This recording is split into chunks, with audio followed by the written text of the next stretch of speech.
What's going on, everyone? Welcome back to another Unpopular Opinion, and today we're going to be counting down the top 10 greatest fights on the hit TV show Impractical Jokers. Now, fair warning, not all of these fights are going to be out of malice or anger. I actually already have a video counting down the top 10 most heated moments on the show. That will be linked in the description below, so you can check that out. In this video, we're going to be highlighting the best bouts that have taken place on the show between the guys and the opponents they have to face, mostly out of fun.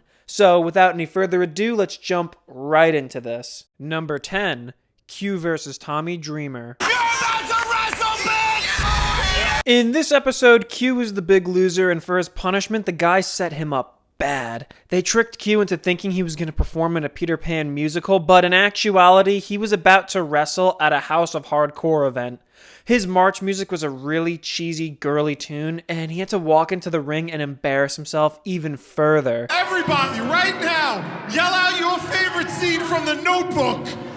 After the crowd turned on him and wanted blood, the guy sent out 200-pound wrestler Tommy Dreamer. That's when things got real. You can leave through the people and die. Make me?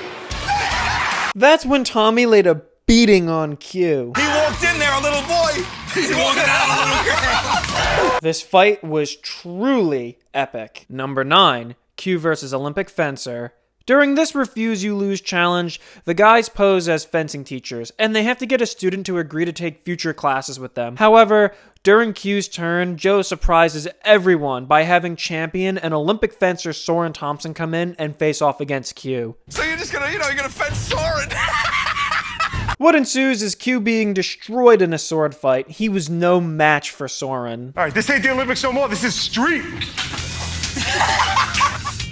In the end, Q eventually gives in, but does get the would-be student to consider future classes. So it wasn't all bad. Will you take another class with me? Maybe. Number 8, Sal versus Joe.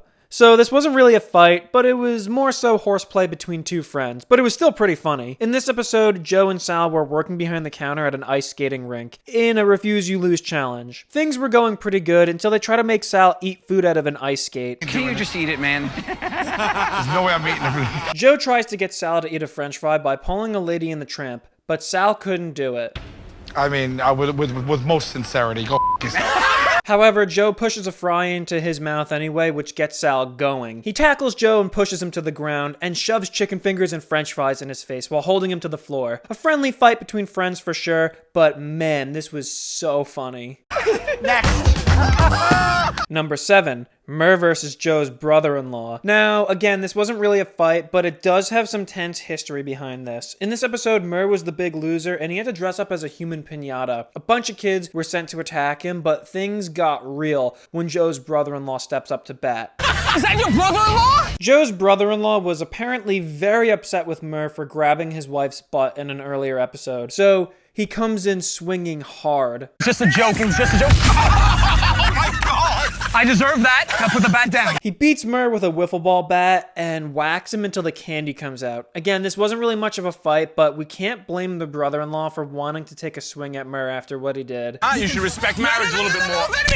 Now, before we move on to the next spot on our list, I just want to take this moment to say that if you're enjoying this, then please, I humbly ask that you give this video a like and drop a subscribe. It costs you nothing to do so, it's totally free, and believe it or not, just one like can go a long way and really help me out. Also, check me out on Instagram, I'll have that linked in the description below. Check me out, give me a follow. There you can get into contact with me by messaging me with any future video suggestions. Basically what I'm saying is any and all love is appreciated. Alright, let's get back into this. Number 6, Q versus Cowboys. In the episode appropriately named The Good, the Bad, and the Punished, Q was forced to dress up as a sheriff in a Wild West town. He had to go around and do a bunch of Western things. However, the Cowboys in the town just relentlessly beat the crap out of Q. I'm gonna kick your ass, partner. Oh, yeah?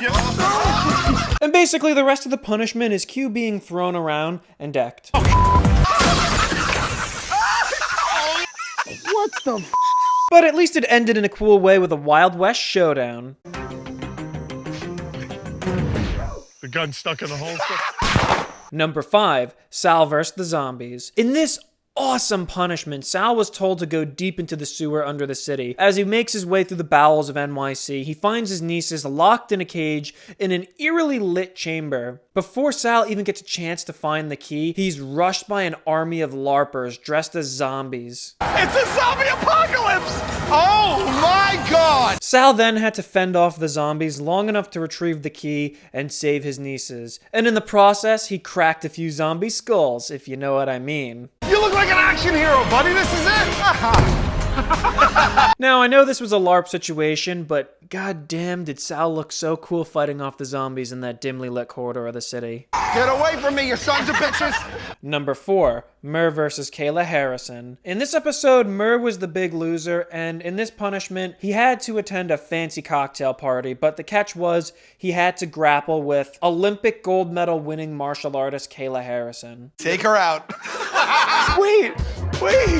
Throughout the event, Murr wrestled with her and unsuccessfully tried to pin her. What makes this even funnier is more and more people began to notice, and Murr's only explanation for them was, I know her from college. Highlights of this bout include Murr being flipped onto a table and crushing it, and Kayla throwing him into a swimming pool. Poor Murr. Number 3, Sal versus Randy Couture. In this episode, Sal had to teach a Krav Maga class, but the guys tricked him and he was ambushed with a surprise punishment. Your punishment starts now.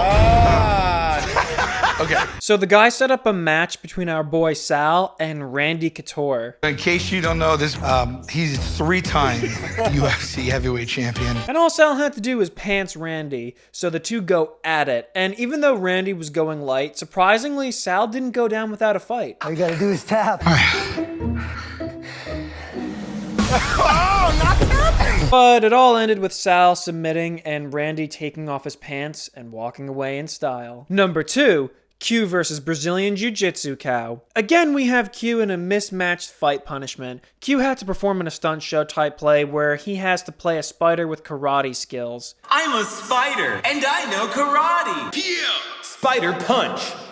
And during the show, Q had to fight a man dressed in a cow costume as part of the act. However, this man was a Brazilian Jiu-Jitsu black belt, and the result was Q getting destroyed. And between each beatdown, Q had to do a strange song and dance number. What? I feel like I've taken acid. But this fight was so funny. It's always really fun to see Q battle it out in his punishments. So the whole point of this show was just to kick the shit out of you. And number 1, Joe versus Bayamba. Now, this punishment was a good example of how to get Joe Gatto. Usually Joe is extremely hard to punish, but the guys came through on this one. Joe was told he was filming a baby commercial and had to dress as a giant infant. However, when he was ready for his close-up, things took a turn for the crazy. This ain't no baby commercial. Joe had to fight Bayamba, a massive sumo wrestler in a shady fight club den with crazy spectators.